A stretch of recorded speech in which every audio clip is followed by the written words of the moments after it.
Добрый вечер. Сегодня 10 июня, пятница. Это 834-й день аннексии Крыма. Вы смотрите «Заман». Активиста Майдана Андрея Коломийца осудили на 10 лет тюрьмы. Его признали виновным в покушении на убийство 2 сотрудников «Беркута» и хранении наркотиков.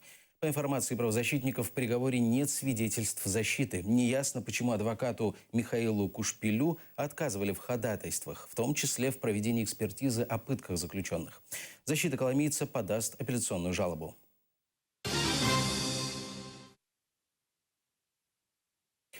Точный список украинских заключенных, находящихся в Крыму, до сих пор не составлен. По словам уполномоченного Верховной Рады Украины по правам человека Валерии Лутковской, она получает десятки обращений от родственников украинских заключенных, отправленных в российские тюрьмы. 2 июня представитель МИД России Мария Захарова заявила, что Москва готова обсудить с Киевом передачу украинских заключенных, отбывающих наказание в Крыму. Омбудсмен уверяет, украинская сторона обеспокоена возвращением своих граждан на родину, но сколько их и где они отбывают наказание, неизвестно. До сих пор украинская пенитенциарная система не составила реестр заключенных. То есть мы не знаем, сколько человек осталось на территории Крыма, которые были осуждены в соответствии с украинскими законами, в соответствии с решениями украинских судов. То есть даже нет точной цифры? Есть приблизительная цифра, что это где-то около 2000 человек, но никто не знает, сколько это конкретно, никто не знает, в каких конкретно учреждениях они находились. Все практически заключенные по умолчанию автоматически приобрели гражданство Российской Федерации. И теперь Российская Федерация их просто рассылает в свои учреждения исполнения наказаний, которые находятся не в Крыму, которые находятся в Коме, в Сыктывкаре, в разных других местах. Мы получаем информацию об этом от родственников, которые просят помочь и просят забрать украинцев оттуда. Ну вот, кстати, в конце мая эксперт регионального центра по правам человека Хельсинского союза, адвокат Роман Мартыновский, говорил, что вообще, по его информации, подтвержденной, 2200 крымских заключенных были перемещены из Крыма в другие регионы материковой России. Насколько эта цифра может быть близка к действительности? У меня значительно меньшая цифра в работе, потому что ко мне обращаются родственники, и я, соответственно, реагирую именно на эту информацию. У меня таких где-то около 20 человек, которые обратились ко мне и рассказали о такой своей проблеме. Украина может остановить строительство Керченского моста, но ничего не делает для этого. По словам эксперта по морскому праву Бориса Бабина, по действующим нормам международного права, Керченский пролив – это общие внутренние воды России и Украины. И официальный Киев может обращаться с жалобами в международные инстанции. Однако вместо реальных действий по запрету строительства Украина только имитирует деятельность, отметил эксперт. Украина будет жаловаться во все инстанции. Украина будет писать письма и тому подобное. Но учитывая, что украинский бизнес тесно связан с российским в этом строительстве, честно говоря, я не думаю, что будет какое-то реальное последствие, кроме имитации какого-то гнева. Ведь общеизвестно, что сегодня Керченский пролив активно используется для схем контрабанды территории Украины, как на оккупированной территории, так и на территории самой Российской Федерации. Общеизвестно, что Украина осуществляет поставки в Керчь, в том числе и материалов для строительства этого самого моста. И такой ситуации очень глупо ожидать от нас каких-то реальных действий, извините. В России хотят создать крымско-татарскую культурную автономию. Как сообщает агентство ТАСС, руководитель общественной организации «Региональная национально-культурная автономия крымских татар в Республике Крым» Эйваз Умеров заявил, такую автономию планируют создать до конца года. Организация ведет переговоры с крымскими татарами из Ростовской области, Ставропольского и Краснодарского края, Москвы, Санкт-Петербурга и других регионов России. 18 мая президент Украины Петр Порошенко заявил о необходимости создания в Крыму национальной автономии крымских татар.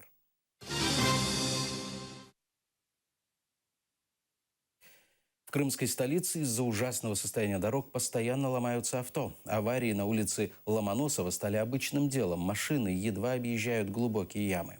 Оккупационные власти не раз заявляли о необходимости ремонта дороги, но ситуация не меняется, жалуются водители. В российской администрации Симферополя уверяют, ремонт уже запланирован. Таработина до улицы Беспалова, значит, на Турбазовском проезде, значит, будет сделан капитальный ремонт, и, значит, на улице Ломоносова, значит, будет сделано, значит, в рамках содержания будет сделан ямочный ремонт большими картами. А там вот такие 20 сантиметров ям. А вообще дорог нет. О чем вы говорите? Остался кусочек дороги, но это же стыд и позор просто. Сколько машин страдает из-за этого? И расходы какие? Да разве дороги? Ё-моё, вот вроде кричат, в Россию вошли, а что-то вообще России не видно, по-моему. Жители села Лозовое Симферопольского района мечтают избавиться от мусора на своих улицах. Ежемесячно каждый дом платит по 60 рублей за вывоз мусора, однако его не вывозят неделями. А когда машина приезжает, забирает не весь мусор или выбрасывает пакеты за первым поворотом. Жители регулярно проводят субботники и собирают отходы в большие пакеты, однако собаки рвут их и растаскивают мусор по деревне. Этот же мусор находится на преддомовых территориях, которые руководители этого предприятия, вышеперечисленного, не считают нужным собирать и убирать. Те, кто не платит, видимо, и выкидывают его. Поэтому он разлетается по всей деревне, по всему селу Лозовому. Периодически проводятся субботники. Причем субботники организовывают активные мамочки. И мы с маленькими детками идем и собираем то, что валяется. Когда я вижу вот эти кульки мусора вдоль дорожки, где мы все здесь идем, практически все жители проходят именно вот по этой дорожке. И эти кульки, груды мусора, разорванные, гниющие, это, конечно, это вопиюще. Подвешиваем на крючки мусор, потому что собаки растаскивают. Потому что бывает, вывесишь, а они не забирают. И неделями стоит. Особенно летом воняет. Эта информация не соответствует действительности. Желательно встретиться с этими жителями. К нам жалоб не поступало. Машины выезжают по графику железно, что подтверждено путевыми листами, и работой самих экипажей, которые туда выезжают. Я об этом слышу впервые. Сбоев по вывозу мусора не было за последнее время.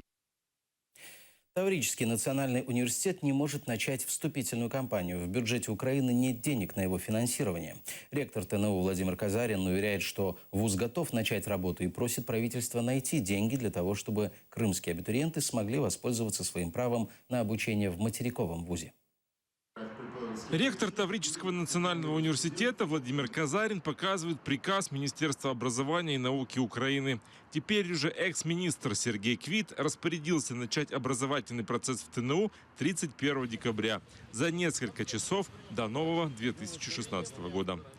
Приказ о воссоздании вуза на материке был выдан еще раньше, осенью прошлого года. Выполнить распоряжение чиновника удалось за полгода. Все это время сотрудники университета работали, ничего не получая за свой труд. Когда Владимир Казарин пришел со всеми документами к министру, оказалось, денег нет. Таврический университет сегодня можно представить как новенький автомобиль, который сошел с конвейера автомобильного завода.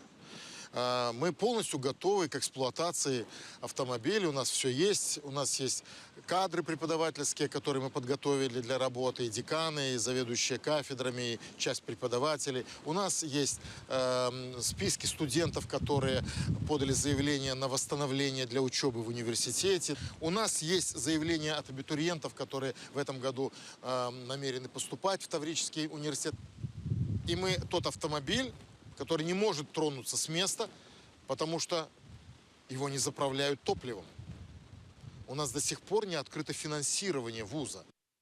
Киев, проспект Победы, 10. Официальный адрес переехавшего из Крыма университета. Это здание Министерства образования. Обещанное ТНУ помещение так и не передали. Это одно из мест, где должны были заниматься студенты ТНУ. Помещение на Кустанайской 6 с недавних пор арендует Институт права. Сейчас здесь заканчивается ремонт. Здесь институт права. А, Институт права? Да, уже. А уже это когда? Уже? Ну вот мы вещи перевезли, видите, в каком делаем уборку. Институт права. І післядипломної освіти при Министерстве юстиции Украины. Ага. То есть вы будете с осени здесь занятия, да? Почему? С 15 числа мы уже работаем. А это еще одно здание, где мог бы разместиться вуз-беженец, Институт химии. Тут даже объявления есть, сдаются помещения. Но о Крымском университете тут ничего не слышали. У нас немає університету, так що може... Нема у нас університету, извините. Я орендую. Сдав в июне российский ЕГЭ, уже в июле крымские абитуриенты смогут подавать свои документы в 10 материковых университетов для поступления. Эти 10 вузов Министерство образования пока не озвучило, но Владимир Казарин не теряет надежды, что ТНУ в этом списке. Отсутствие же денег ставит его в неравные условия. Начинают помещать объявления, размещать рекламу, договариваться с социальными сетями, договариваться с всякими другими носителями информации, чтобы эта информация была доведена. Мы будем в этом смысле в проигрышной ситуации. Опять же, наши добровольцы нам помогут, но это не правильная ситуация. Новый министр образования Украины Лилия Гриневич уверена, что работа ТНУ – важный политический момент. В эфире программы нашего телеканала «Крымский вопрос» она пообещала найти такую возможность. У бюджеті 2016 року не було передбачено для цього університету коштів. І зараз передбачити таку нову бюджетну програму практично неможливо. Але все одно ми маємо знайти шляхи, принаймні на фінансування з початку навчального року. І було б дуже добре, і ми дуже сподіваємося, що нам би вдалося, щоб Таврійський університет також був одним з тих університетів, який може приймати кримчан. Це політично важливо. По словам министра, у ТНУ есть деньги, но они на замороженном после аннексии полуострова счету. Если удастся его разморозить, то можно будет начать работу. По оценкам ректора, для того, чтобы начать учебный процесс, хватит и 250 000 гривен. Роман Спиридонов, Эльдар Тарахташ, Эльдар Исматов, Заман, АТР. Председатель службы безопасности Украины Василий Грицак представил начальника Крымского управления СБУ Даниила Даценко. Крымское управление возродили в Херсонской области. Грицак отметил, что получил одобрение о создании Крымского управления от президента Петра Порошенко. На встрече с личным составом Крымского и Херсонского управлений председатель СБУ акцентировал внимание на основных задачах, стоящих перед ними. Также Грицак отметил, что в условиях оккупации Крыма работникам обоих управлений необходимо работать в несколько раз лучше и внимательнее. Сегодняшний приезд до Херсона пов'язаний з тим, що керівництво служби, колегію служби непокоїть ситуація, яка склалася на сьогодні на півдні і сході нашої держави. Служба вже не та, що була 2 роки тому, повірте. Я з усією відповідальністю маю на це моральне право, я доволі довго провів час, багато часу на сході нашої держави. І пам'ятаю, це починалося. Підсилюється військова присутність Росії в анексованому Криму. Потім я зупинився детальніше. Для вас це найбільш характерна серйозна проблема. І оці нові виклики загрози потребують від нас підсилення наших зусиль. Общественные организации выступили против принятия Кабмином изменений в постановлении номер 637 о социальных выплатах внутренне перемещенным лицам. Правозащитники утверждают, что правительство планирует в очередной раз нарушить права и свободы переселенцев. Подробнее в сюжете. Кабмин ужесточил контроль за переселенцами. Теперь их могут лишить выплат, если в течение 3 дней не явятся по приглашению проверяющего органа. Цією постановою обмежено моє конституційне право на переміщення, на волю вибору місця проживання і місця переміщення. Тобто я як вільна людина, як громадянин України маю право сьогодні знаходитися тут з вами, правильно спілкуватись, а не повинна сидіти вдома, закрити і чекати, коли до мене прийде якась комісія. Так само я маю право на відпустку, на відпочинок. Тобто таким чином, коли я поїду у відпустку, в мене нікого не буде вдома, і в цей час буде інформація про те, що я не знаходжусь вдома, що буде підставою для перевірки і позбавлення мене відповідних виплат. Возобновят выплаты после решений специальной комиссии. Для этого нужно подать заявление с актом материально-бытовых условий. Ми впевнені, що, в принципі, черги, скоріш за все, виникнуть ще на тому етапі, коли люди масово почнуть подавати такі заяви. До того ж, наразі невідомо, куди вони їх повинні подавати. Чи то повинен бути ОПЗСН, Управління праці та соціального захисту населення, чи то комісії. Для переселенцев из Крыма постановление несет еще одну угрозу. В случае лишения статуса переселенца они автоматически становятся нерезидентами. Что ему могут опять заблокировать счет в банке, да, что у него могут спрашивать, откуда у вас появились там 500 гривен за написанную статью, которую вам перечислили на ваш банковский счет. Могут начаться проблемы с ФОПами, по которым люди ведут бизнес.